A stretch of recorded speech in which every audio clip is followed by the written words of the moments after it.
Hi, Angie, how are you? I am well. How are you? I am good, thank you. Good. Thanks for coming on today. Hey, thanks for having me. How's your day been going so far? Oh man, it's a Monday, but I forced myself into the cold plunge so that I could start my week off strong. you know, it's a Yeah, Monday. typical Mondays, right? Yeah, yeah, yeah. Where do you live? Where are you Denver. at? Denver? You're a Nuggets fan?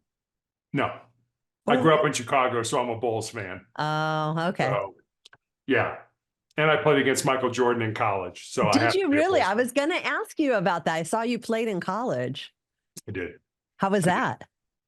It was amazing. I grew up in Chicago, played high school basketball in Chicago, played with some players that Isaiah Thomas was in my same conference, went on, played Wow. at Indiana, won a national championship, went to the Pistons, won a couple NBA championships. Yeah. And they used to have this, they called it the North-South double header. And they took two teams from North Carolina, which was North Carolina, North Carolina State, and then two teams from South Carolina, which was my little school, the Citadel, and Furman University. And we played in the Charlotte Coliseum. And because we were both in the same conferences, it was a round robin. So Friday night we play Michael Jordan. It's Jordan's freshman year. Mm, So he's not really the big gun yet, but yeah. they go on and win the national championship that year. And then the following night, we play North Carolina State, which is Jim Valvano and his team, which 1983, the next year, they win the national championship. So without knowing it, in the course of one weekend, we were lucky enough to play against two national championship teams. That is so awesome. When you look back, could you like see the spark of Jordan? Like you could see the excellence there, or it was just high school and or I guess college and everyone's just, yeah. Yeah, their big gun was a guy by the name of James Worthy, who's also in the NBA, Professional Yeah. Basketball Hall of Fame. But he was kind of their big gun. And Jordan was still kind of getting his feet wet. And kind of a funny story, my youngest brother has been a basketball coach in Chicago for 30 years. Mm. And he coached Michael Jordan's two sons. Wow. And he tells the story. He said, one day I'm at practice, and it's toward the end of practice, and I'm teaching the players a drill. And I look up, and nobody's paying attention to me at all. So I look where the players are looking, and it's at the door to the gym to come in. And Jordan had come into the gym as a dad, to Yeah. pick his kids up after practice and take them home. And my brother looked at him and said, "Hey, Michael, you're a little bit of a distraction. Would you mind stepping out in the hall until practice is over?" And Jordan and his wife are incredibly gracious. And he's like, "Yeah, I'm sorry, coach. I didn't mean to interrupt." And my brother thought later, I'm probably the only coach in the history of basketball that ever kicked Michael Jordan out of practice. So, Seriously, like let him watch already. exactly. He's earned that right. Come on. He But absolutely has. good Yes, on your brother for like nobody's exempt from this. So you got exactly. to Right. go. That's pretty awesome.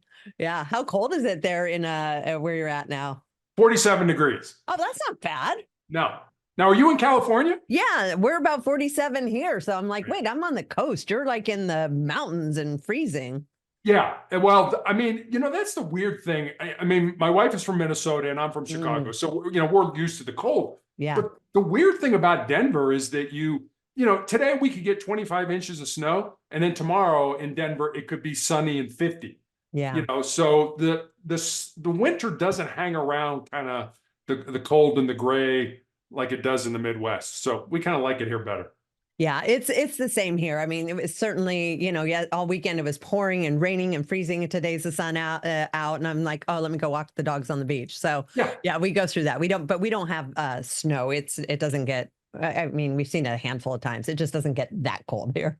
Yeah. I mean, we lived in Santa Barbara for about Oh, 3 years after we were married. And I mean, talk about an unbelievably beautiful place to live yeah, was amazing. So yeah, but not a lot of seasons. That's the one thing we don't have the seasons more or no, less.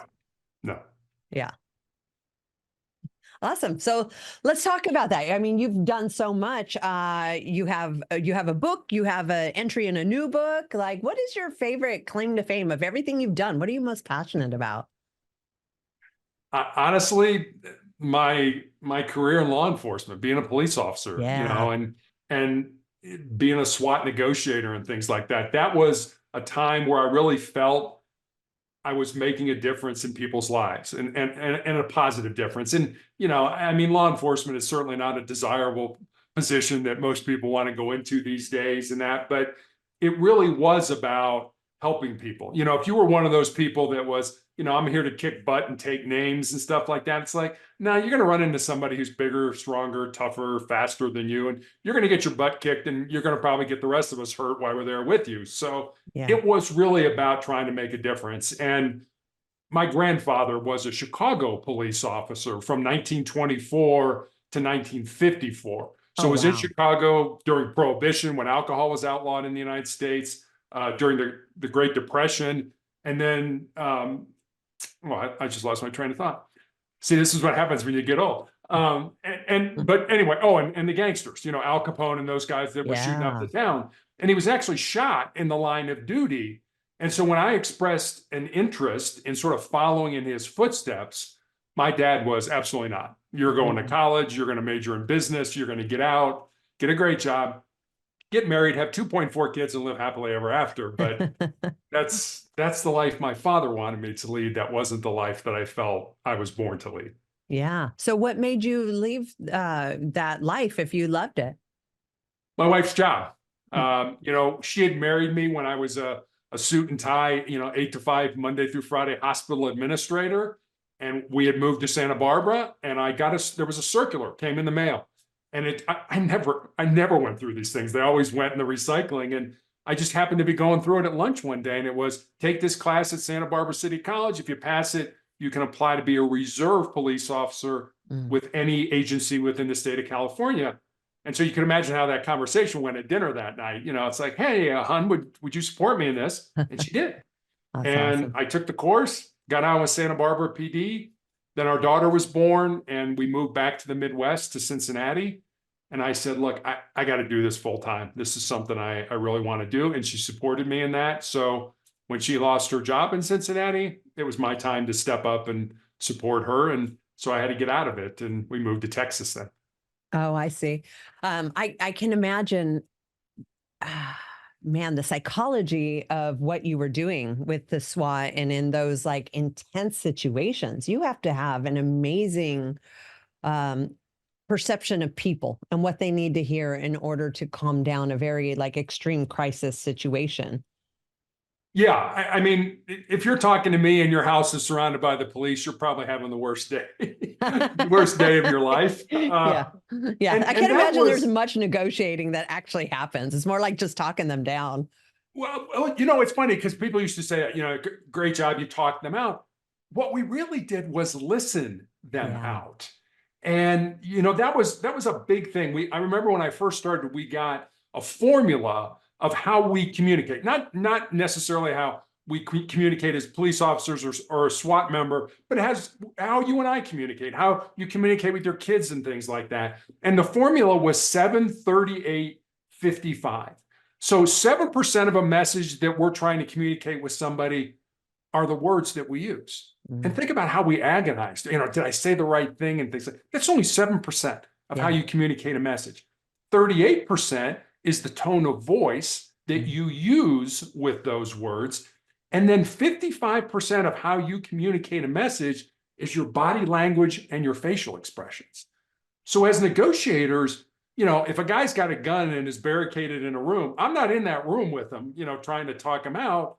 I could be on the phone, I could be blocks away, I could be on the other side of the door, but I don't get the opportunity if I say something to see him kind of, you know, roll his eyes like, oh, what an idiot. I can't believe he said that to me. Yeah. So that 55% we didn't have. So we had to figure things out, certainly based on what people were saying, but what they weren't saying and how they were saying it. And if you think about it, I mean, any relationship that you have in your life, the overarching theme of that relationship is trust. You know, if you and I don't trust each other, if we don't, you know, if I don't trust you, I'm not going to open up to you, especially if I'm having a bad day, especially if something bad is going on. So we're trying to develop trust with an individual we have never met before who's having the worst day of their life. Wow. That's pretty impressive. And I get it. I resonate with, I think back to one of my biggest lessons I learned this year, because I'm a counselor by heart. I Mhm. mean, I run a drug rehab, but a lot of that is me being sort of a counselor.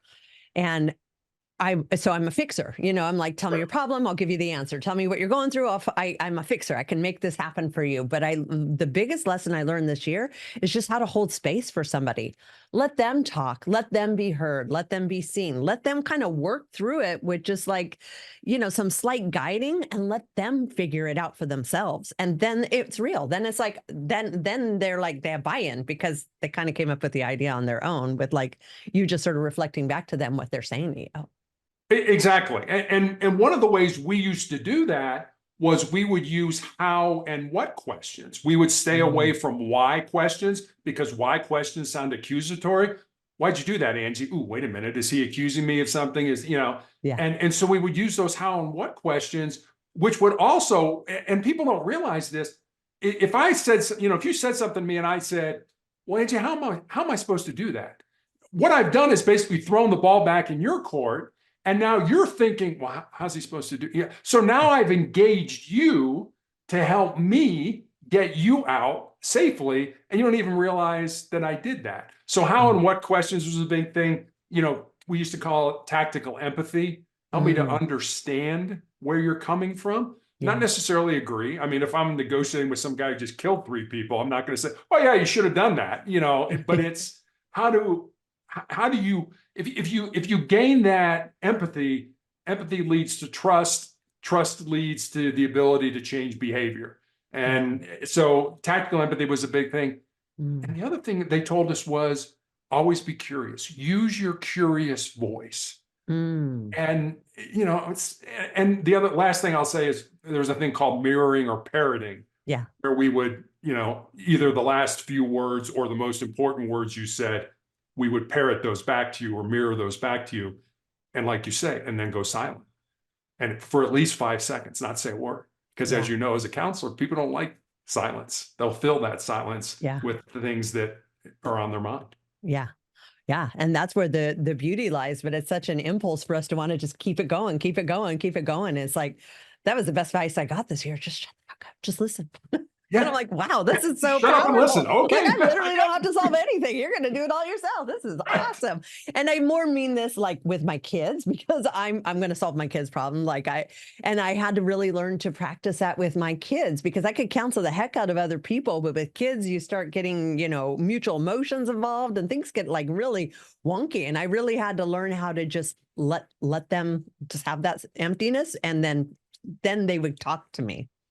Yeah. And we used to always say, a yes without a how is still a no. So if Mm. and kids do this. I mean, it's like, yeah, mom, all right. So it's like, shut up and go away. Yeah. But I've just said, yeah, but there's no how to that. There's no, I agree to do this, or mom, you're Mm. right, or whatever. So without that how, and that's true even in business, Yeah. if somebody just, oh, yeah, sure, we'll do that, but there's no how to it. Sorry, that guy just said no to you, and and that's okay. I mean, we used to always say that, a no is better than a bad yes. Mm. So we'll take a no any day, because it's never the end. It's just another place to start from. Oh, and it's just so true and applicable to life, right? It is. Yeah. So speaking of life, where does that lead you now? Is you motivational, like, speaker, full-time coaching, that sort of thing? Yes. Well, unfortunately, I am still, I have for now 12 years been battling a rare form of cancer, and that Oh. cancer sort of gets in the way. Every 3 weeks, I am at the hospital for the entire week to be treated for the cancer, for the tumors I have in my lungs. So when I have these off weeks, these 2 off weeks, I do podcasts, I do speaking, I'm writing Mm. another book and things like that. So things that I enjoy. And I think I learned that from my father. When I graduated from Mm. college, my father was dying of breast cancer, which back in the 1980s, they didn't really know how to treat a man with breast cancer. And Yeah. they told him to go home and die. And he lived another 3.5 years. And I believe he did because he had a purpose. Yeah. He loved real estate. He was in real estate. He actually worked up till 2 weeks before he died. And I sort of tucked that in the back of my head and said, okay, when it's my time in the barrel, I need to have that purpose. And so telling my story, being on podcasts, writing is a way for me to have a purpose during this cancer journey. Yeah. So you've been battling the same cancer for 12 years, and and I don't want to say you're curing it, but you doing this treatment every 3 weeks has kept it not going away, but not killing you either. Yeah, I love that. It's a great way of putting it. I'm sure yeah, there was a more eloquent way to say that, but it's stable. Yeah, my doctor uses that word stable. It's stable, and as long as it's stable, it's not growing, but it's still there. And yeah. I wish it wasn't there. But I mean, I look back in 2012. I have a very rare form of melanoma that appeared on the bottom of my foot. My kind of melanoma appears on the bottom of the feet or the palms of the hands. Most people think of melanoma as too much exposure to the sun, affects the melanin, the pigment in our skin. Mine has nothing to do with that. It just is this rare form. And they told me in 2012, if you get a miracle, you'll live 5 years. More than likely, you'll be dead in 2. Yeah. And I was like, oh, okay. So you gave me a death sentence.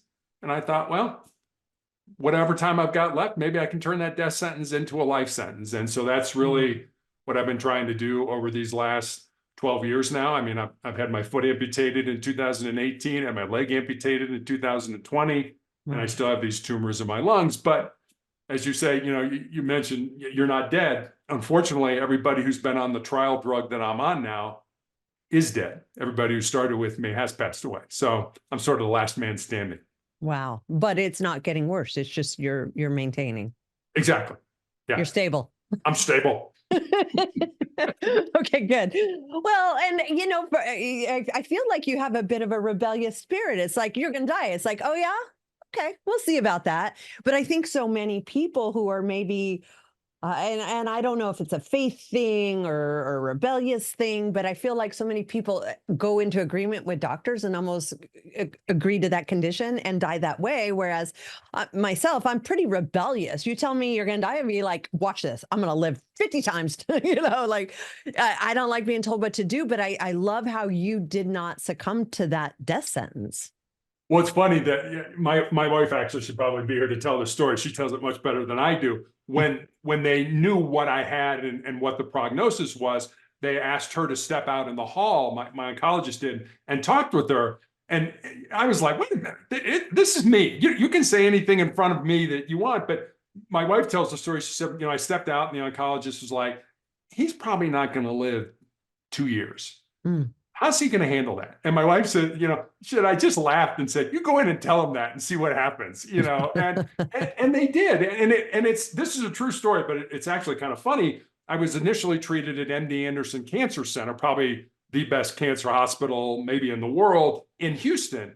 And every year now I get a letter from their tumor board that says, please circle one of these 3. Are you alive with cancer? Are you alive without cancer? Or are you dead? It really doesn't say that number 3. But, man, I hope it says that. But it says something like that, like, are you no longer, whatever it is. And I always joke because I keep hanging around because I haven't figured out how to circle number 3 yet. So, it's just, and why should you gotta laugh at it. And I wholeheartely agree with you. I am speaking from, I have both my grandparents still alive at 95. Wow. And my grandma's very religious, my grandpa not so much, but I believe it's what you said. It's purpose. Like, they got stuff they still need to take care of. They're not willing or wanting to leave yet. And so as long as there's that purpose, I think there's that drive to keep going through whatever obstacles or barriers or whatever people saying you can't, to do it, because your purpose supersedes that. It does. And I think doctors are kind of like Vegas. It's like, okay, they know your relative health, your age, and the type of cancer and the stage that it's in. And so they play the odds. Okay, based on that, you're going to live 2 years or 5 years or 10 years or whatever it ends up being.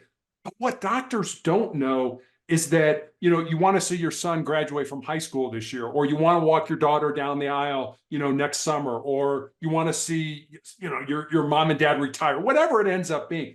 Doctors don't know your heart, your mind, and your soul. And those things are so much more powerful than anything your body is going to do. But I've seen so many people, like you mentioned, they get a diagnosis, whether it's cancer, whether it's diabetes, whether it's heart disease, whatever it ends up being. And they just turn their entire life over to somebody in a white coat with initials after their name. And I've always wanted my life to be based on the decisions that I made, not on the ones that I didn't make or that somebody else made for me. Yeah. And so I constantly ask my doctor, why are we doing this? And don't give me the medicalese version of it. I need to understand. I'm not that smart. So help me understand from a layman's point of view why we're going to do this and what you expect to get out of it. And I'll decide whether or not I want to do it or not. And I do a lot of the traditional things, surgery, chemo, all that kind of stuff. But I also do a lot of alternative things, what I eat, how I sleep, breathing techniques and things like that. I think you put it all in a pot, you stir it up and you see what happens. But we're all going to die. So, I just want to have the best life I can with whatever time I have left. Absolutely. Well, and you're taking full advantage of that. I think that's something that not a lot of people get, is that glimpse at it could all end soon. So make the best of it. And to no degree of anything you've gone through, but I had a near-death experience last not this one, but the one before, on New Year's Eve by myself. I almost died out in the ocean by myself. And it just changed my perspective so much of all the stuff I was like so concerned about, so worried about. And it's real shit. Got to pay your bills, you got to pay your employees, it was like real stuff, but it also put me in a place of almost like bucket listing, where I'm like, I don't know if I'm on borrowed time or I'm just supposed to live life to the fullest, because there is no guarantee. Maybe I have perfect health, but that doesn't mean that ocean wouldn't take me out. So let's not pretend, but let's just live life to its fullest and not get mired down in all the other stuff. Oh, absolutely. And I've read several books about people who had near-death experiences, and people are like, well, it's you're gonna yeah, I know I'm gonna die. So are you. Maybe me sooner than you, but it's this kind of macabre sort of, oh no, you don't want to read that stuff. No, I do want to read that stuff. I want to know what people have seen. I want to know what's on the other side. I have a very strong faith life, but I also want to understand. And it's funny because, all the commandments and rules and things like that, what I found from reading all these different accounts, these different books, is that the one thing that people seem to get asked by whoever it is, that an angel or Jesus or whoever, is, how did you treat each other? How did you treat my children? How did you treat people? Did you just kind of blow them off and say, nah, it's all about me. My life is about me. The heck with you people. Or did you care about people? Did you put yourself out there? Did you make a difference in people's lives? Yeah, it's about keeping the rules and the commandments and stuff. But it's really about, it's kind of like, what's the greatest commandment? Love your God and then love your neighbor as yourself. It's like, that's it right there. That sums it up. And it seems to be that that's what people get asked. Did you love me? And did you love all these other people that you interacted with during your life? I love that, because that's been a big theme of mine this year, is love. Like, just looking at it on a vibrational scale, like love supersedes all. So even if you can love the person who's trying to take you out and love the things that drive you crazy, you're just putting yourself in such a better place where, like you said, maybe, when it comes to that time, you have no regrets, because you're like, yep, I loved as fully as I possibly could of myself, of others, of God. And therefore there's zero regrets.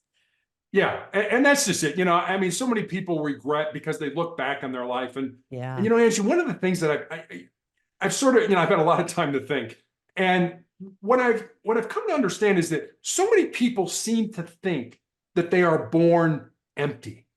And that once they get out of school and they get into life, whatever that looks like for them, that then their job is to fill themselves up. I've got to get a great college degree, I've got to get a master's degree, I've got to get a great job, make a lot of money, drive the nicest car, live in the nicest house, have the greatest kids, and have all the latest technology.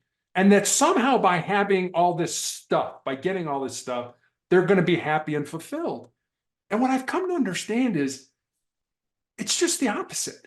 We're not born empty. We're born full. We're born with everything we need to be successful in life already inside of us. We just need to find that and pull it out and use it for our benefit, So our job should not be to fill ourselves up. Our job should be to empty ourselves out, certainly for our own benefit, but also for the benefit of our families, our friends, our communities, our countries. And I think if you look at it that way, because we all know, I mean, no matter how much money you make, how powerful you are, how influential you are, you're going to occupy the same small grave as the pauper who, has nothing right next to you. So all that stuff doesn't matter. Yeah. What matters is what you give of yourself based on what you've been given, I believe, by God, your unique gifts and talents. I agree. And at the end of the day, you can't take it with you. It's like you can amass all the shit, but you can't fucking take it with you. So why kill yourself trying to achieve something that you think is going to buy happiness? And that's where that elusive thing comes from. Well, if I just had this, I would be happy. And I've had the fortune of being around a lot of entrepreneurial people with lots of money, lots of businesses. It doesn't buy you happiness. If anything, it buys you more problems. Maybe they're better problems or different problems, but it doesn't buy anything. It doesn't. And I've been asked several times on these podcasts that I've been on, how do you want to be remembered? And the first thing I say is, I don't want to be remembered. I'm not going to be remembered. 100 years from now, nobody's going to remember that I even existed. But what I want to do is connect. I want to connect with people, in whatever that is. And I've had the opportunity to do it on podcasts, at the hospital, in the neighborhood, and things like that. I want to connect with people because I think really that's what it's all about. If COVID taught us anything, it's how much we need each other. During COVID, alcoholism rates went up, drug abuse rates went up, domestic violence rates went up. We need each other. We're much better together than we are separate. Oh, yeah. I mean, if anything, COVID just exasperated all of that. Like my demographic at the beginning of COVID, we had about 51% were like all drugs combined. So, pharmaceuticals or weed, coke, whatever, heroin, all over there. 49% was alcohol. That was the demographic of people that came into our program for help. Fast forward 3 years, it went like this. Now, all of a sudden, 69% of the people coming to us is for alcohol. 31% combined everything else, which is crazy because you got fentanyl out there these days. You've got all this stuff. But that alcohol component, and not to derail from what you were talking about, but it was the epitome of addiction, right? Like you're at home alone with alcohol, the amount of shame and confusion and everything that perpetuated that. It is by far like the epitome of addiction. And certainly COVID exasperated that. And that's why I feel myself so fortunate because we were essential to keep our doors open, and people found solace in not just coming to rehab, but coming to community, being around other people, being in the presence of other people, being able to like see and be with each other when the rest of the world was very much sort of almost excluded from that. Yeah, exactly. Another job that I had when I was in law enforcement was I spent 3.5 years as an undercover narcotics officer. And I was doing a podcast with 2 cadets at the Air Force Academy. And one of them asked me, are there services out there? Are there rehabs and things like that for people on drugs? And I said, yes, absolutely. There's all kinds of things that are out there. I said, but what I've seen, and correct me if I'm wrong, what I've seen is those things only tend to work when you've hit rock bottom, when you've gotten to the point where I can't do this anymore. And I, as a cop, have seen some of the most grotesque things that people do because they need a fix and things like that. And what I said to him is, rock bottom, but there's a very fine line between rock bottom and dead. And I said, I've seen so many people that, we arrest and they go in front of the judge and say, do you want rehab? And they're like, oh yeah, sure. Cause I want rehab because I don't want to go to jail. So I'll take rehab, but they're not committed. I know. Yeah. They're not committed to rehab. They're not committed to getting out of this lifestyle, and that's the other thing I never understood. And maybe you could shed some light on this. These people either go to jail or they go to rehab, and then where do they go? Right back to the exact same place where their dealer is and their friends who got them hooked on this are. You're not changing anything. You're putting people back in the same. I mean, my very first run as a police officer was a guy in the stall at the Burger King with the needle in his arm, who had just gotten out did 12 months in the county jail, got out, had this fix when he went in, figured, oh, that's what I need when I come out, had detoxed over a year, Yep. put that much in his vein and died right on that toilet. Done. Yeah. Well, it's definitely a couple points to that. There's the surrender piece. When you're bottom, you surrender, and then you're definitely a lot more open. But we do get people of all varying degrees. I was one of those that I came because I was facing 10 years in prison. And I was like, oh, rehab sounds great. Fortunately for me, and I didn't think I had a problem. I was 20 years old. I'm like, dude, I barely just started. What do you mean? Right. Although I've been doing it for 9 years and I was facing 10 years in prison, there was some severity there, but there was still pieces as I was going through, even though maybe I wasn't all in, that started to like click and take place. And luckily I was sentenced for 3 years. You're right. So I stayed put for 3 years when maybe I would have left. And that's why we try to hit as hard as we can, straight out of the gate, whether you're rock bottom or not. Let's confront the stuff. First of all, the trauma, what was done to you? Why did you decide to, drugs and alcohol were a solution to that? Everybody's got it. But then also, what's your accountability and responsibility for having created this situation in your life? If you're allowed to be the victim of a disease of alcoholism or addiction, and I say that kind of jokingly, but it's kind of goes against what we believe. But if you're the victim of a disease, the odds of you overcoming it are a lot less, based on like what we're talking about, than saying, that's who I used to be. I overcame that. Now I'm this person now. I'm no longer suffering from this disease that I created. I overcame a condition that I had created as a solution to some trauma. And now I've got these new tools of how I'm going to handle that, which is mindfulness, exercise, so good health, good breathing. Yeah. Yeah. I mean, for people like you that are willing to do that, and what I always felt sad about as a police officer, when, you're filling out the arrest slip on these kids and you get a chance to talk to them. And it's like, like you say, they're 18, 19, 20, 25, and 30 years old. They're young people. They're just starting out in life. And you ask them the question that, what are your goals? Where do you see yourself? And I mean, so many of them are like, I'm a drug addict. I'll be dead in 2 years. Yeah, I mean, there's almost this fatalistic way of looking at it. Like, goals? Are you kidding me? I just got, I got in 2 hours. I got to get another fix. That's my goal in life. There's nothing long term for these. And you look at them and it's like, I don't know anything about you, but maybe you're smart. Maybe you're going to find the cure for cancer. Maybe you're going to, figure out how to not have fossil fuel cars or whatever it ends up being. But you're right out of the gate. You're not even giving yourself a chance. I'm not going to.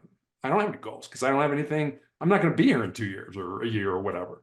Yeah. Yeah. And that's like you said, it's complete hopelessness, which sucks. I mean, I know a lot of people, based off of experience that the people come through my program, is they're hopeless because they don't know there's other ways out. They don't have experience. They know there's AANA, there's jail. And beyond that, they don't know. I have this insufferable cure. I don't have to be responsible for it because I can't. It's a disease. This is my lot in life. And there's just hopelessness. And it's like, and we're so blessed to live in a time where there is so many different alternatives. There's so many options. You just got to do some research to get yourself that hope, that little piece of hope. Like, well, I haven't tried that before. Maybe that would work, but you're asking somebody who's out there committing crimes and burned all their bridges and now have hope. It's like, okay, but that's where I like to believe that's where divine intervention can come in. And those angels or those people or those families rally because they're like, okay, let's help. Yeah. I just can't, I mean, I haven't experienced it. I mean, I was on the police end of it where, they're calling, my safe got broken into. Well, who knows the combination? You say, oh, my kids. You got a drug problem? Yeah, he's got, it's like, I know who took my money, but I still want to have a police report and things like that. And just the despair in their face and their, it's like, this was my child. This is somebody who was going to be my legacy. And this is my legacy, and that despair. And it was just, you just felt for them. But, it's like, sign here. Sorry, I'm on my next run. I mean, we were really limited in what we could do in terms of long-term interaction. Yeah. Well, and that's the thing that's so unfortunate is because you can do as a parent everything right, what you think is right by your children. I Right. provided house, this structure, two parents, blah, blah, blah.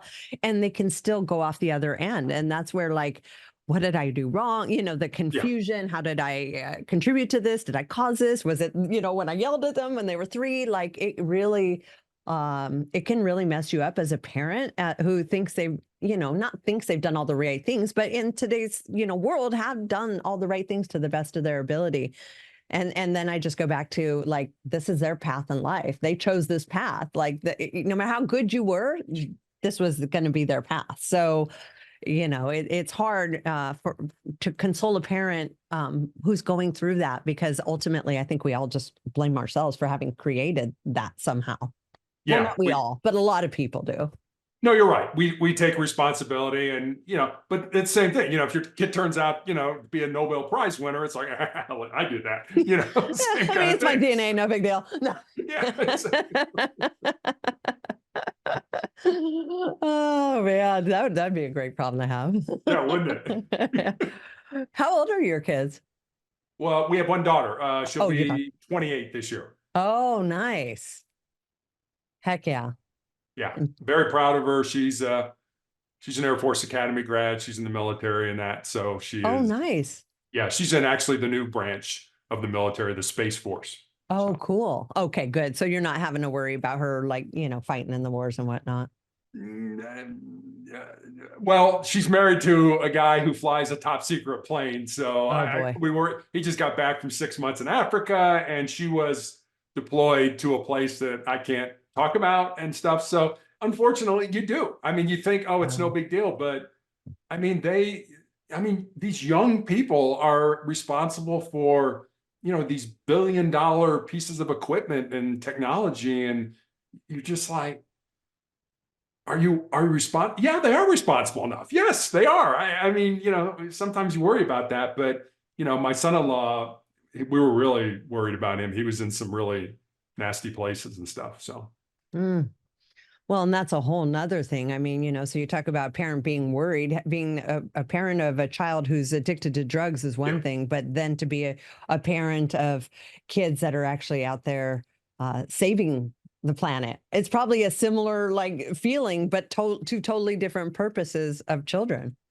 Yeah, it is. I mean, we all want our kids, I think, just to be, decent, contributing members of society. I mean, if you can go to your grave saying, my kid isn't a derelict, my kid isn't in jail, my kid is doing something with their life, that's all you can ask. I mean, at some point in time, like you say, you're not the victim. At some point in time, you need to make that transition. This is your life now. Your decisions are going to be, that's what's going to happen based on the decisions you make. Make good decisions. Yeah. Hang around with good people. Whenever I speak, especially to young people, I always tell them, if you remember nothing I tell you, remember this. Your life is going to be determined by the 5 people you hang around with the most. If you hang around with people that are smart, that are energetic, that are curious, that want to be successful in life, you'll be smart, energetic, and curious and successful in life. If you hang around with people where it's all about drama and negativity and it's all about them, then your life will be all about drama and negativity and all about you. It's really that simple. If you hang around with good people, you're much more likely to be a good person. You hang around with bad people, quote unquote, you're probably going to go down that road as well. Totally. That's been one of the big lessons that I've learned. I mean, obviously, when I was out being bad, I was hanging around bad people doing bad things. I was one of the better ones, but that made me just feel justified in being around them. But even as I've gotten older, I used to be tons of friends, tons of groups, tons of this, tons of that, like, very social, a part of everything. And as I've gotten older, my groups have shrunk and shrunk and shrunk and shrunk for those exact reasons of, protecting my own energy and wanting to be a reflection of the 5 closest people. And for me, I actually chose me as one of those 5 closest people, because I'm like, hey, I can be influenced by all these other things. How about I influence myself? Like, in that way too, because I wholeheartedly agree. And obviously people coming out of rehab, that's something we try to teach them as well. Like you said, if you're going back into the same environment, same people, same situations, and expecting a different result. You know what that means. Yeah. So let's sway that, get you into an SLE. Let's, give you a new lot, new chance on life kind of thing. Yeah, but as you know, it's so hard. I'll never forget my partner and I ran an area of Cincinnati that was a lot of drugs, a lot of guns, a lot of violence, things like that, predominantly African American.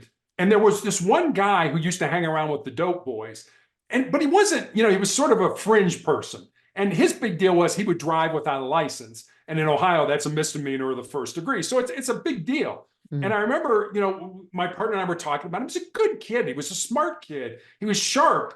And so one night we pull up, on the corner and the dope boys scatter. We grab him, we handcuff him, we put him in the back of our car, and we take him up to the tennis courts behind the high school. And I'm sure he thought, what the heck is going on? They're not taking me to jail. They're taking me where nobody's around. We pull him out of the car, we unhandcuff him. We say, all right, here's the deal. Like, you need $500 to get your license reinstated with the state. We are willing to pay that for you. We're going to each pony up $250 for you to get your license. You don't have a high school diploma. We have arranged for somebody to help you get your GED, and you don't have a job. We've arranged for somebody to get you a job so that you can work on your GED, but it's not going to be around here. It's not going to be around your boys. It's going to be on another part of the city. What do you say to that? Wow. And what do you think he said? Yeah, I'm good. That's exactly what he said. He said, no, I can't do it. And about a year later, my partner and I went to the drug unit. And about 6 months after we went to the drug unit, we found out he got arrested for an armed robbery and, was doing like 8 years in the state pen. And it's like, we gave you an out. Yeah. But that pull, that allure of, these are my boys. These are the people I've hung out with. This is my neighborhood. I know it's bad for me. I know it's sucking me in, but I can't leave it. Yeah. And, I was like, we tried, but you've got to make the decision. We gave you an out. You chose not to take it. Yeah. Well, it's like we talked about, it's that sense of community and belonging. And we see it around here a lot, like with the homeless community. Sure. It's a lifestyle that they're choosing. It's like, wait, we're going to help you. We can give you a place to stay. You just get a job. They're like, nah, I got my group down here. I'm cool. And so and we see it with people in and out of the prison system. It's almost like they can't wait to get back in because they don't know how to act outside of it. Like, you just pin yourself in the lifestyle that you don't see a way out, or getting out requires letting all that go, or this uncomfortableness. And people are just at different phases in their life where that doesn't seem, the unknown doesn't seem as good as the comfortable hell they've kept themselves in. Yeah. And you know this, as a counselor, that you don't grow when you're comfortable. Yeah. You grow during the uncomfortable times, during the ugliness, during the adversity. That's when you grow. Yeah. But our brains are hardwired to avoid that, to avoid pain and discomfort, to seek pleasure. So to the brain, hey, the status quo, the way things are right now, hey, it's comfortable, familiar, leave it alone. Yep. You don't grow. You don't get any better. Things aren't going to change if you stay in that environment. Oh, yeah. That's why I cold plunge. I hate it. It's so uncomfortable, but I'm like, this is what's going to keep you growing physically, mentally, forcing ourselves to do shit that's not comfortable. And again, that was another thing I think we suffered with the pandemic is like, don't go home, don't leave. We'll have the food delivered to your house. You shouldn't go outside. No, don't worry about that. Like, let's make it very safe and comfortable for you to just be. And I think it's been very difficult for a lot of people to get out of that like mentality, because it was sort of, bred into us over those couple of years. I see it a lot with the younger people, and, they're totally fine just staying at home. Whereas for me as a teenager, I couldn't wait to get out for the weekends, for this. Like, you couldn't keep me down to save my life. Like, I would not come home till it was dark. Like, there was no way. But now it's like, that's the safe place and people don't want to leave it. Yeah. And that's true. And we've also gotten to the point where it's too safe. It's what do you mean I've got to work 5 days a week now? It's post COVID. No, I only want to work 2 days a week, and I want you to pay me my same salary and my same benefit. It's just, we've gotten soft. We are so soft. As I know. I will never forget my brother, who is the president of a Catholic high school in Chicago that's run by the Marist brothers. They asked him to go to Guatemala and evaluate the high school, the Marist High School in Guatemala. And he was like, kind of a third world country, not sure the government's real stable, not sure I want to do that. But he agreed to go. And he said, 10 o'clock at night, I get off the airplane, I walk into the airport, nothing but armed guards with AKs all over the place. He said, I get into a sort of a convoy with armed security in my vehicle. We're driving through the city. Every business seemed to have an armed guard in front of it.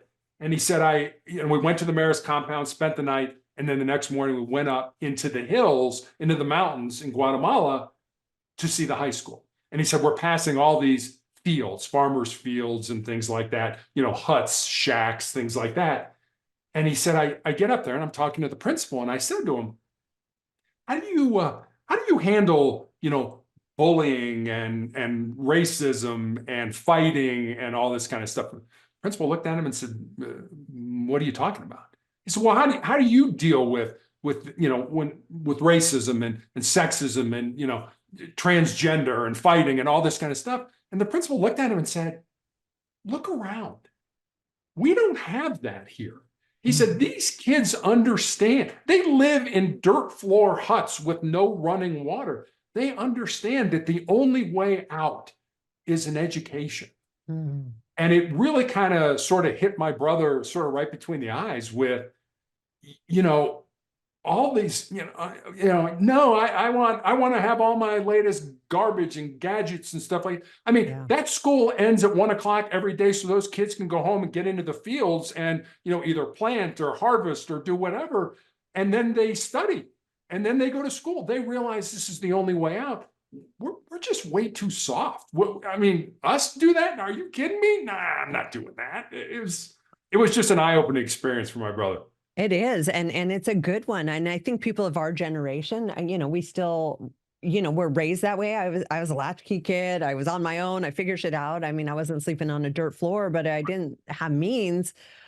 April and I talk about this all the time, but I think I almost swung it too much when I had kids. I'm like, I don't want you to suffer the way I suffered, because all I remembered was the trauma of being the poor kid and whatnot. Mm-hmm. And so then I think at least for myself, I overcompensate for my kids to make sure they don't have to go through any of that. But then, like you said, then what do we do? Create a soft generation that can't tolerate any kind of adversity because it's like, they're not used to it.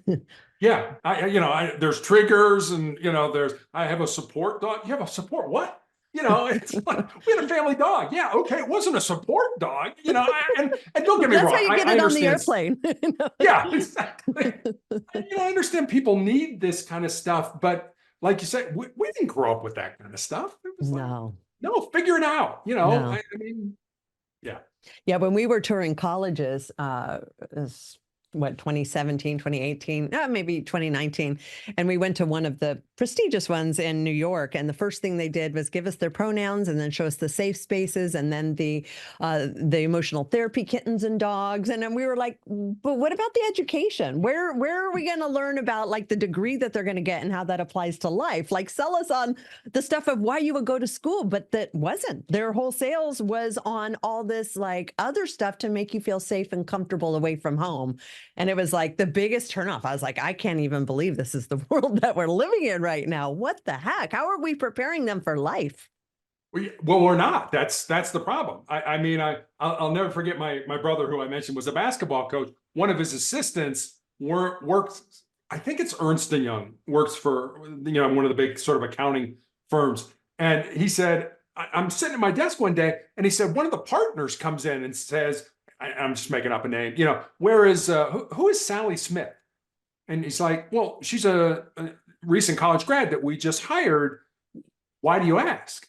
He said, well, I just had her mother call me and say, I'm very upset that Sally can't come home for Christmas this year. And, my brother's assistant coach said, hey, I'll take care of it. And the partner said, oh, no, I'll take care of it. I'll tell her Sally can absolutely come home for Christmas, but just tell her not to come back because she won't have a job here. It was that kind of it's like, can you imagine your mother calling and saying, well, why can't Angie come home? Oh.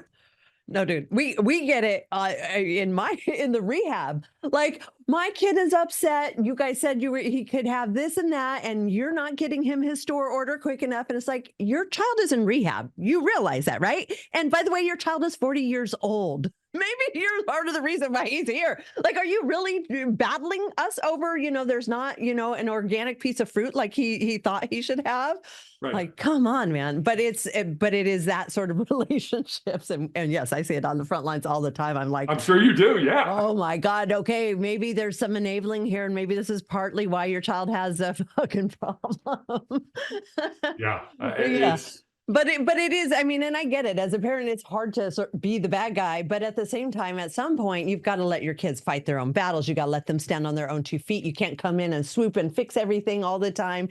This is how they learn. This is how we all learn. It's overcoming, little adversities and learning how to speak up for ourselves and that sort of thing. But definitely parents who are weaker on that are the ones that we have the most trouble with.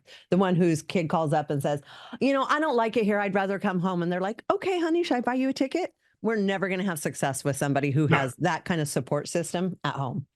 No, it's the tough love that kid needs. And that's, I mean, I'm old enough. I've got, I've raised a daughter, and my wife and I have raised a daughter. And some of the younger people that she works with will be like, we're having kids. Do you have any recommendations? And I said, I'll just tell you one, love them as much as you possibly can. But to understand that you're the parent, you're not their friend.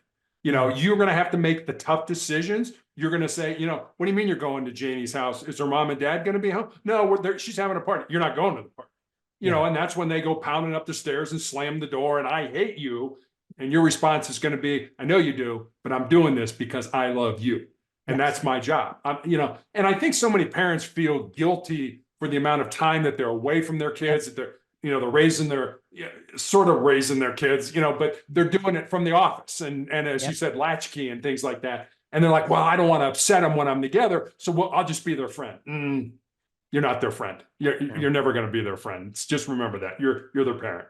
Yeah. And you're not preparing them for the real world. If they go out there and you actually just let them go out and you're not the one that's like being there, like, let me catch you if anything goes wrong.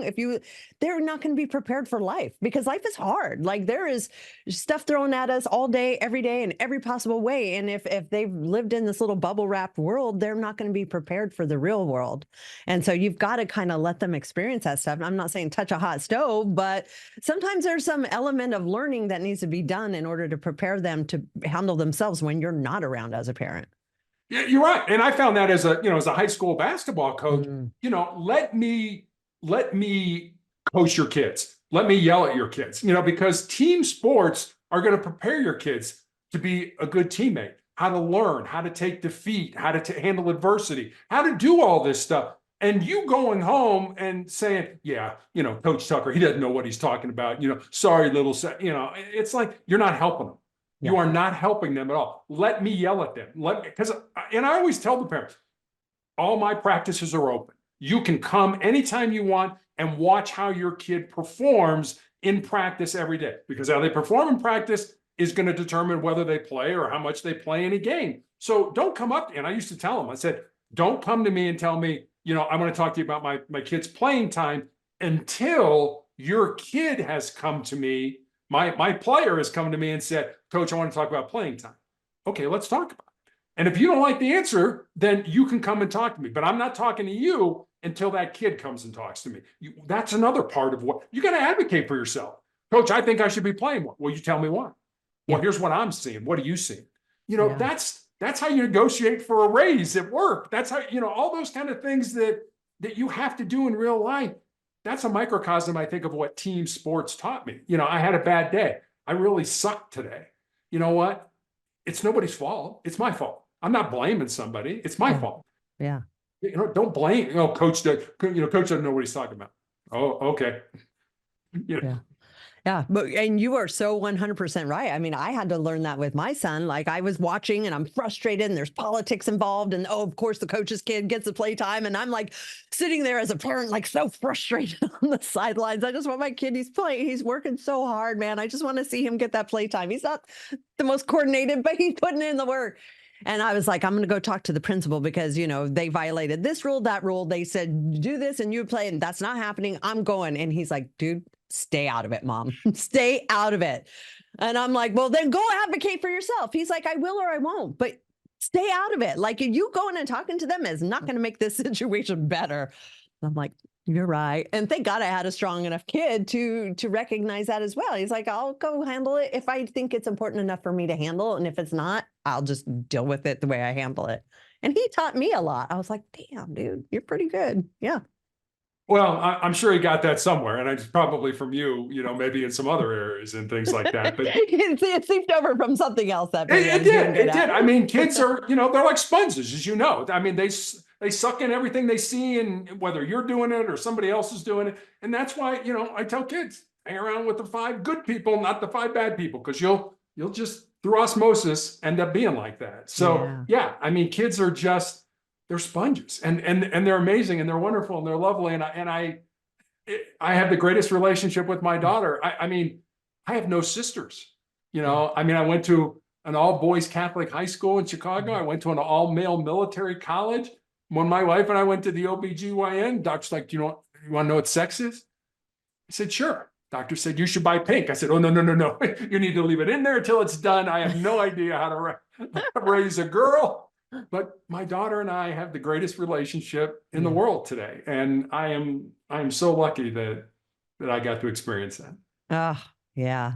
Girls are something. You got a good one. Not saying mine isn't, but boy, she put me through the ringer. I had a child that was just like me. Surprising. So we just had, we're like really close now, but it took like 10 plus years, 12 years. She's 24 now. Now we're really close. Okay. Yeah. And how old's your son? And we don't live together. So there's that aspect. If we lived together, that would totally change things. But now we're like besties. Yes. My son is 21, and he and I have always been like that. The sports, all of that. He's just always been super easy for me. But moms and sons are like that. Yeah. Yeah. And dads and daughters. So yeah, exactly. Yeah. Yeah. Well, you touched on something important, and I think it kind of ties into what we were talking about, parents and the bubbles and stuff like that. And one of the things I think that parents, again, need to be a little more proactive and it's coming from mine, is talking to your kids about drugs. Because I think a lot of parents feel like if we, kind of like with your cancer, like if we don't talk about it, it's not real. If we don't verbalize it, then it makes it less real. And it's like, kids are sponges. They're going to get this information from somewhere. So shouldn't they get the correct information from the person who should be giving it to them? And I think so many parents are like naive to the fact of what their kids are being exposed to, especially with social media, friends, peers, older siblings, which is where we see like a lot of it coming from. So even if it's not from your household, it could be their friend's household. And there's just not enough knowledge. And I think people are far too trusting of the world to raise their kids than themselves, by being afraid to have those conversations because they're afraid they're going to expose their kids to something that they're not already being exposed to. Yeah, I think you're absolutely right. And I used to say that to people, and I've said it on numerous podcasts that I've been on, as a negotiator, like I said, there would be a primary, somebody negotiating with the person, then there would be a secondary listening, and then there would be other people kind of working the crowd. And you might get a note that said, hey, don't talk about his mother, because they found out, there was something going on there. And what I used to say is that, and we would do this, we would flat out say to the person, hey, John, are you thinking of killing yourself? And people are like, oh my God, I can't believe you said that, because that's going to put the idea into their mind, and they're going to kill themselves because you suggested it. And what I've said so many times, that's absolutely not the case. If somebody is thinking of killing themselves, nothing you say is going to make them or not make them do that. But by asking that, by coming right out and putting it in their face, you are maybe opening the door a little bit, where, oh my God, somebody sees it, somebody cares, somebody, wants to hear my story. Oh my God, thank you. Because nobody, I was in that bubble. Nobody knew what I was doing. And so people are always, oh, I would never say something, or he was giving his stuff away, or he was talking about dying, or whatever, indicators that suicide was something they were considering. But I was afraid to ask them because I thought I might plant the seed in their mind. It's the same thing with drug. You talk about it. Hey, are you smoking weed? Yeah. Well, if I'm not, I'm going to be like, no, Mom, I'm not smoking weed. What are you talking about? Just like I would get, hey, are you thinking of killing yourself? No, you idiot. I'm not thinking of killing. Okay, fine. I'm not going to make them do it, but at least I had an inkling they might be. So I'm gonna put it out there, and we need to discuss it. So yeah, same kind of thing. Suicide, drugs, things that are important. you kind of need to put them out there and see what happens. Agreed. And I think, again, we're just living in a society where everybody is so afraid of offending everybody that even when it's something serious, like saving a life, like I don't want to ask them if they have a problem with alcohol, because if they don't, they're going to be upset by that. And then they're not going to like me. And it's like, sometimes you got to put that shit aside, especially when it's life or death, it's drugs, it's this or that. Like, be willing to be wrong and to be hated if you are wrong, if you've offended them. But odds are, if they're not going to be offended. Maybe they'll say, no, why? What am I doing to make you think that? Like, let's talk about this. But I think everybody is so freaking afraid of offending everybody that it is slowly infiltrating and crushing our society as well, for sure.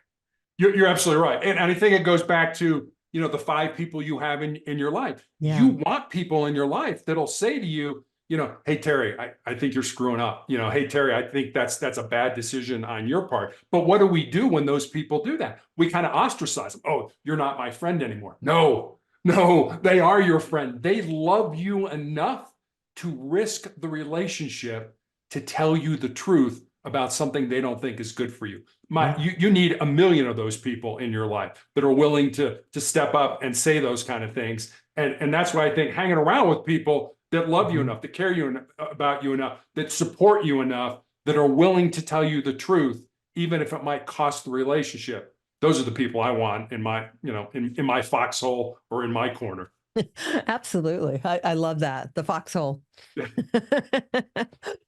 Cool. So what is on your plan now? Do you have another book coming out? Is that right?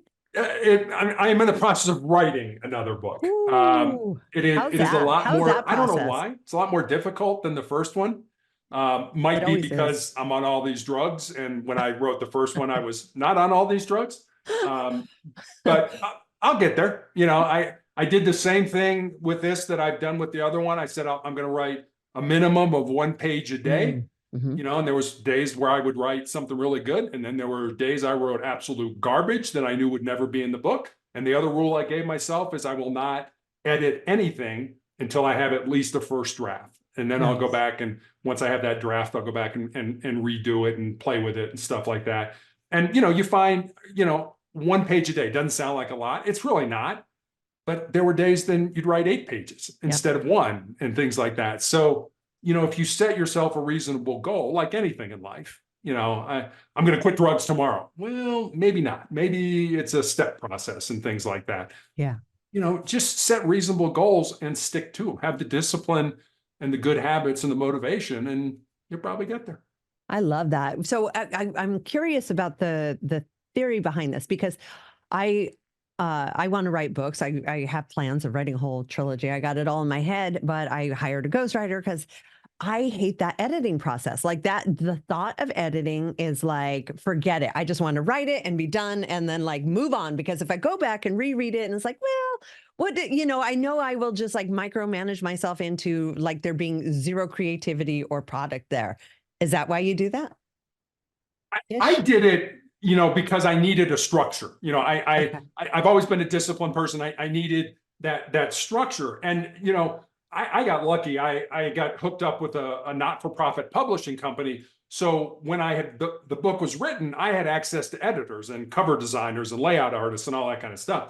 And I remember the editors. I mean, these are people, they do this for a living. This is their job. They're good at it. Yeah. They would send me stuff and it would be like, expand on this, take this out. This doesn't make sense. And I would be like, you take that out. How dare you? And then I was like, wait a minute.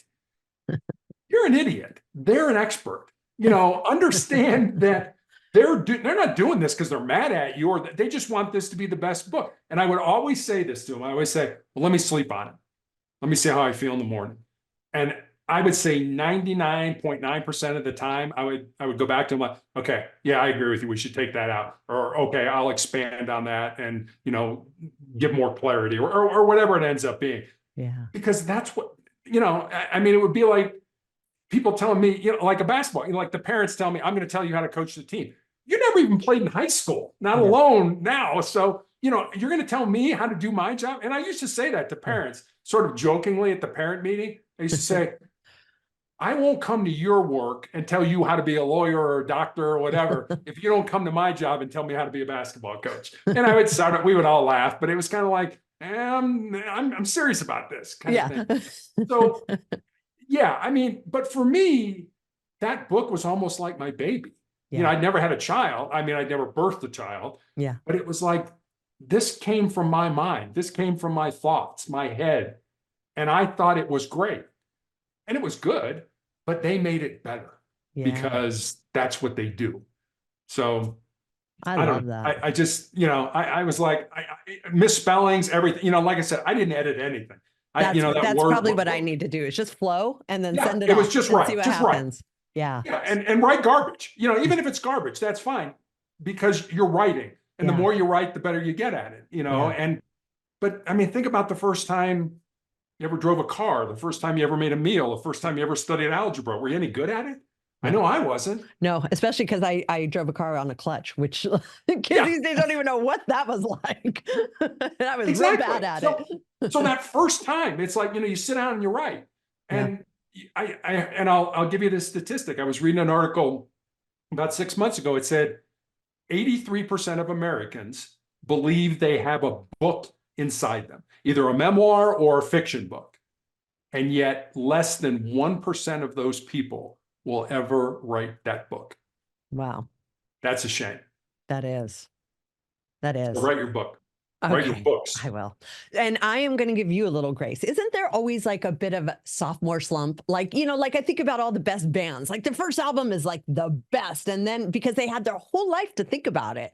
Now you're like, it's, you know, you shot your wad more or less, you know, in that first one. So it's so much harder to follow up, don't you think?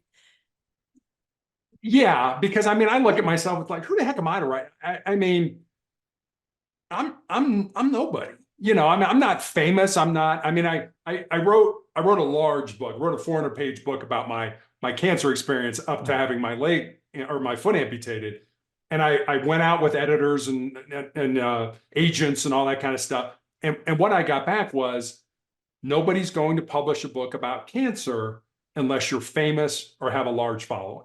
Well, I'm not famous and I don't have a large following, but I still have that book. And by writing that book, that helped me write the book I'm writing now and the book I had published. And that everybody should have a writing practice. I mean, for me, it's, you know, people ask me questions sometimes. I'm like, I don't know. I don't know how I feel about that. I don't know what I would do in that situation. And by sitting down and kind of writing stuff out, it provides clarity. It provides focus for me. And that's kind of what my book did. You know, and it's doing, I wrote about 8 pages this morning, and it was like, I wasn't really in the mood to write, but I kind of got in a groove, you know, and it was like, okay, yeah, I'm going, yeah, okay, yeah, this, and it was like, this is pretty good today. You know, yesterday was garbage, but today's pretty good.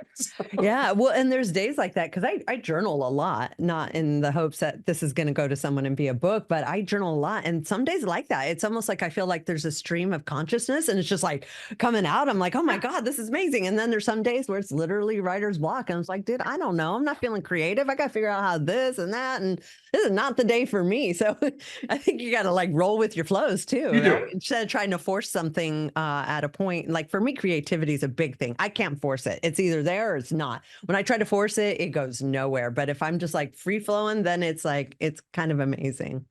I mean, it is, but I mean, think about it. You know, if you're double spacing, you know, and you're writing an Arial, you know, 12-point font, I mean, you can fill up a page like that.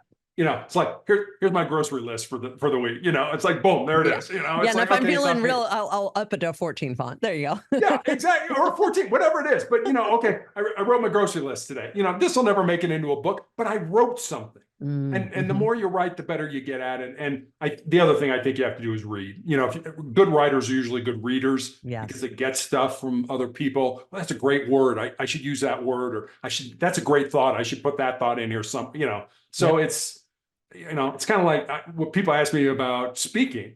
It's like, find people who are good speakers and steal the stuff they do that are good. You know, I mean, steal how they use their body or their facial use that stuff, steal it. I mean, it's not copyrighted. Go ahead and do it. Yeah. Well, and as long as you make it your own, you're not just like a copy carbon of that person. Right. Like people respond to genuineness and vulnerability. Just be yourself and be willing to be vulnerable or exposed. That's what people relate to. Because then they're like, I'm not alone. Or, oh, wait, you went through that? Or, oh, they went through that. I can do this. Like this is what inspires people is the recognition when somebody's being open and honest and vulnerable. And then I think that for me, that's what I found people resonate the most with. Well, I think that's what makes a good podcast. You know, Yeah. somebody who's not going to sit there and give you the cliches, but somebody who's going to say, yeah, I did that. Yeah, I'm not real proud that I did it, or I messed up, or here's something I learned. Or, I mean, that's putting yourself out there with the understanding that you're humble enough to realize I don't have all the answers, but this worked for me. And I'm offering it to you as maybe something that will work for you. Maybe it doesn't, and that's okay. But I'm just trying to make a difference here. So, Yeah. I love that. All right. So here's one of my last questions. I want to okay. be mindful of our time. What does your daily practice look like? You talked about breathing, eating good, exercise, meditation or prayers. Is do you have like a normal routine you like to do? I find I am most creative. You know, you were talking about creativity a minute ago in the Yeah. morning. You Yeah. know, I mean, I could write in the afternoon or at night, but I'm not nearly as creative. So I spend the morning doing, doing my writing, whether because I write a blog and I write Mhm. different things on my website in addition to the book. So I do that in the morning. And then the afternoon is usually when I will exercise, I will do my breathing, and I spend a great deal of time, usually a couple hours every afternoon, in a kind of prayer. You know, there's so many people that have cancer or have things going on in their life that I pray for every day because Mm. they've asked me to. And it's like, yes, I will absolutely pray for you. And I hope it works. I think it works. I believe it works. But it's like, hey, this person's struggling. And I see it. I see it at the hospital. I've got a neighbor who's dealing with a female type of cancer and stuff like that, who's in the very infancy of it. And I see, it's been 12 years for me. I mean, for us to get a scan for her scares the heck out of me. Yep. I mean, for me, it's like, yeah, one of these days it's going to say the cancer somewhere else. I get it. I know it, but I don't lose any sleep over the scans and stuff like that as she does and Yeah. that. So I spend time trying to help other people, Yeah. And tell help them just people. because the doctor says it doesn't mean it has to be true. It isn't. It isn't. And like I said, having had 12 years of this, Yeah. I can walk the walk and talk the talk. Yeah. So talking to people, just call them up. Hey, how's it going? Or texting them. How you doing? Are things okay? I mean, just reaching out to people Yeah. that I just have a list of people that okay, I'm going to check in on him today. I'm going to check. I mean, I was literally on a podcast with a man who was being treated for cancer. It was a live stream. Wow. He had a seizure in the middle of the live stream. Wow. I mean, it was like, and I was the guest, and I was like, people were like, well, what should you do? I'm like, I don't know. He lives in Canada. I don't have his phone number. Yeah. It I don't even was, know how to call 911 in Canada. yeah, I don't even, I don't even know where in Canada he lives. Yeah. I couldn't tell you anything. I felt so helpless. And before the podcast or before the live stream, he'd sent me a prayer, a St. Michael prayer. And he was like, I can't get through this without crying. Will you say it at the end of the live stream? I said, sure. And that's the only thing I could do. I said to the audience, I said, look, I've got this prayer. He wanted me to say it at the end. What to do? Let's say the prayer. And he ended up being somewhat okay. His Oh, wife was wow. home and got him to the hospital, but it was, I mean, talk about helpless. Wow. Can't help you. I don't know where you live. I don't, Right. Wow. terrible. Yeah. Well, and thank God you were there. And maybe it was that prayer that ended up him being okay and not okay. Yeah. Yeah. I mean, he's definitely struggling, and I've never asked why me, why did I get cancer? It's like, why not me? What makes me any more special than, anybody else? Why shouldn't I have cancer? But there have been people there's one guy who lives in the Pacific Northwest who has the exact same type of cancer I had. And he's had some terrible times with his therapy and his treatment and his eyes, and he's got diabetes now because of his treatment. He's got like Oh my God. I mean, I have had issues, but I don't have diabetes and I can see, and, Yeah. I just, I mean, those are the people I pray for. It's like, maybe I'm here to do that, Yeah. I think you are. I think you have an amazing healing uh, spirit and personality about you. Thank you. Yeah. You're kind of an awesome guy. I'm so glad we had this conversation today. Well, thank you for having me on. I really enjoyed talking to you. I mean, I think in a lot of ways we're kindred spirits. We kind of have the same goals of trying to help people. That's that's why We've we been do through what some we things in do. life, make a difference. Yeah. Well, and I think if there's enough of us doing this, we can change what we're seeing in the world. We can together collectively reverse a lot of the stuff that we're seeing that's not going right. The more people that we can help to free them to help others as well, for sure. I agree. I agree. Awesome. Keep doing what you're doing. You too. And please tell us where our listeners can find you, get your books, get access to you, whatever it is you're offering. Hopefully have you speak for them. Yeah, Sustainable Excellence, my book is available anywhere you can get a book online, at Barnes and Noble, Apple iBooks, Amazon, wherever you can get a book online, you can get Sustainable Excellence. And then I have a blog sort of / website called Motivational Check, where I put up a thought for the day every day. With that thought comes a question about maybe how you could apply it into your life. I have recommendations for books to read, videos to watch. You can leave me a message. That's all at motivationalcheck.com. Awesome. I love it. Yeah. Oh, I'll have to get on there and see what the questions are. I love those. I love those thought-provoking questions of like, how does that apply to my life? I Well, I'm love not that that stuff. smart, so don't think it's going to be Oh, anything that great. stop So it's like, it. You are very smart. You wrote a 400-page book about cancer. My God, that's pretty freaking smart, man. yeah, nobody wanted to publish it. So, Well, there's always the money and ulterior motives out there. I wouldn't take that personally. There's different agendas. well, Angie, thank you very much. Thank you. You've been an awesome guest. I appreciate you so much. And we'll let you know when it airs so you can share on your forums and all that stuff. I will do that. You Awesome. take care of yourself. You too. Have a great day. You too. See you. Bye-bye.